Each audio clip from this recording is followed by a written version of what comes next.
Hi, I'm Loveland Johnson. I'm part of the John Maxwell team, and I also have 20 years of experience in the corporate sector.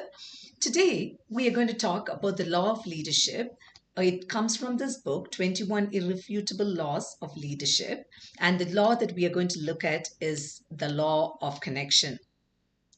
The law of connection states that a leader touches a heart before they ask for a hand. A leader touches your heart before they ask for a hand. Think about the leaders who have been, who we love and appreciate, and they all have touched our heart before they asked us to walk that extra mile. And we were willing to walk that extra mile because of the way they led. Let's look at two defining moments from President Bush's time in office. After the tragedy of 9/11, President Bush visited Ground Zero. He stood with the firefighters, rescue workers, and police officers and sort of shook hands, connected with them, listened to their pain. When someone shouted, "I can't hear you," his response was memorable. He said, "I can hear you, the rest of the world can hear you, and the people who knocked those buildings will soon hear from us." He acted as a leader um, who who was strong, who had this shared resolve, and everyone felt that they were sort of walking alongside him in the journey.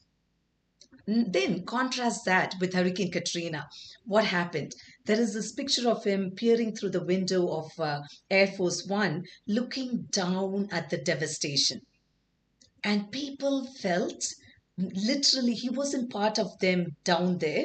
He was up there looking down at the devastation, and people felt disconnected. They thought he was distant, he didn't truly care, he was disengaged, not interested in their lives, and that sort of defined him as a leader. So there's two images, one where he connected so meaningfully because he was there with them, and then there's this journey where people felt he was so distant and removed, and because of that they didn't connect with him in this. And it's so hard when you get a reputation of like that to undo it, because you have to build trust back again. The thing about leadership is, once you become a leader, there is this thing about when you are a leader, all you do is think about others. It's not about your agenda, it's about serving your people. It's about what they want. You think about them the most. You think what's best for them the most. And that's what a leader does. It's not about their comfort, it's not about what they do, it's how they come across. And that is a responsibility for a leader, to act in such high standards. So I have a question. I thought about this. Think about a leader who made you feel truly valued. What did they do differently? Just take a moment. You could even pause this video to write the name of a leader, or some may not have led you. But what did they do differently that made you think that they are great leaders? Let's flip the question. Think of a time when a leader failed to connect. What could they have done differently? The book talks about three key principles that is important for a leader. What people need to know, believe in them. What people need to see, they need to see that you're leading by example.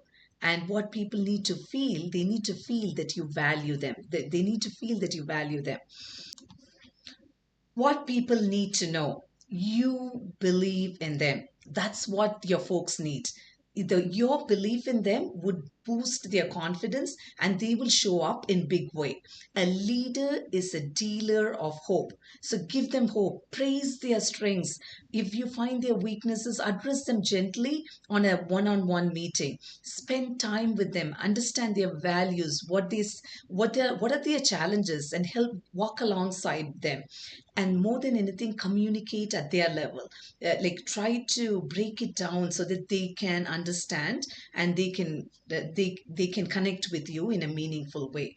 So one takeaway on this is, prioritize connecting with one person at least a week. Like, one of your team members, make sure that you prioritize, learn about them, and take notes and put it in your app somewhere, and that would help. The next thing is what people need to see. You have to be an example. What people, they have to see you lead the way, go the way.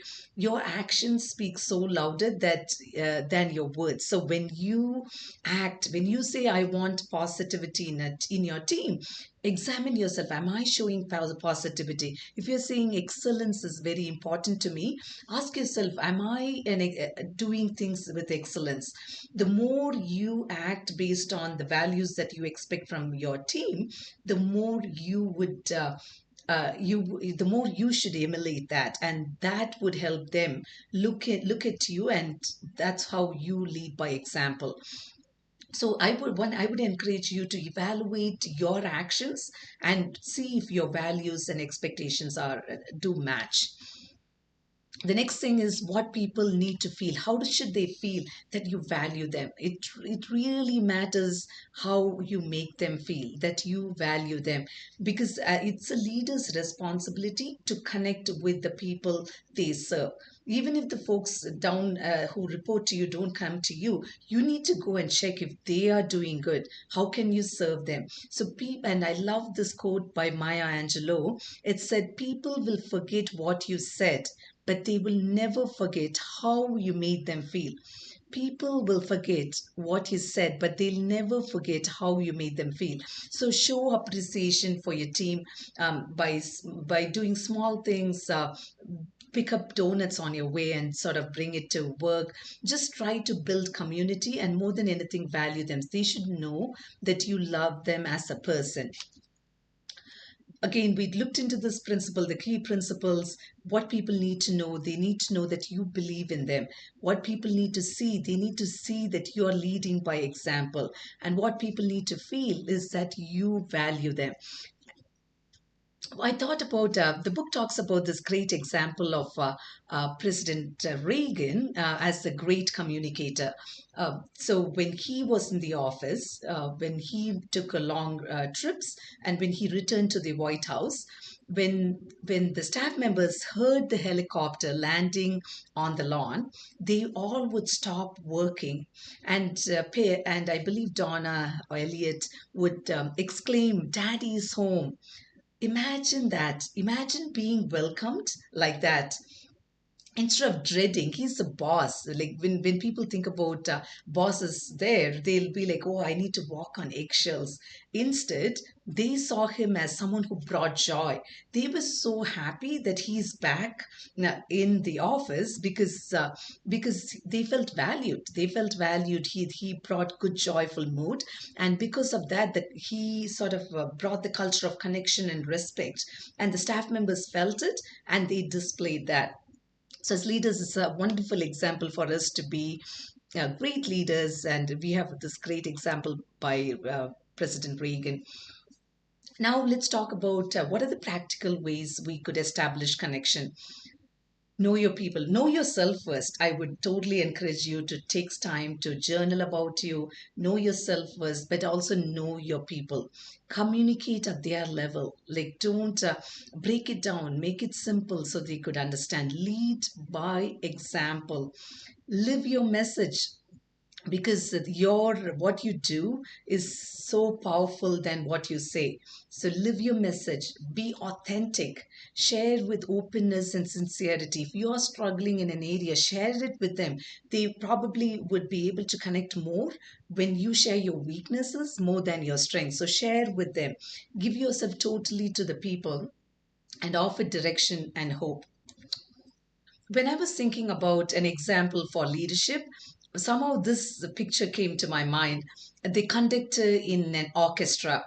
The conductor's role is to guide and coordinate and bring the best out of each musician.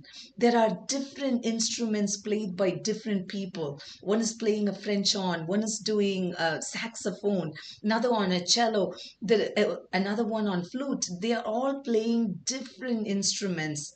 Yet, what the conductor does, he ensures that everyone come together and they all come as one voice. You hear this beautiful symphony. You don't hear the individual instruments. You hear it as one voice. I believe so often the leader's role is like that. You have never, whenever you walk into an orchestra like that, you can see the conductor is using his arms and his gestures and his face to connect with his people, so they could in turn work on performing what he wants them to do. So he's actively engaged, and I believe we as leaders have to be actively engaged, and our team should come up with this collective voice, with one voice, and it should bring a beautiful symphony out of it.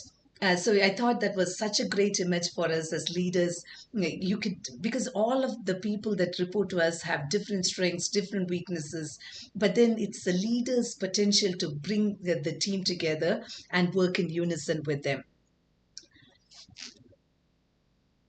Just to end, the law of connection, I believe it's probably one of the most powerful law, because you have to touch the person's heart before you ask for a hand. So remember that, like people, the more you want your team to be loyal, to serve you in a meaningful way, the more you reach their heart, not their head, their heart. So that is the law of connection. And lead by example, show that you believe in them and value them so they feel valued. And that's the law of connection. I hope you found this video helpful. Next week I'll be talking about the law of the inner circle. Thank you.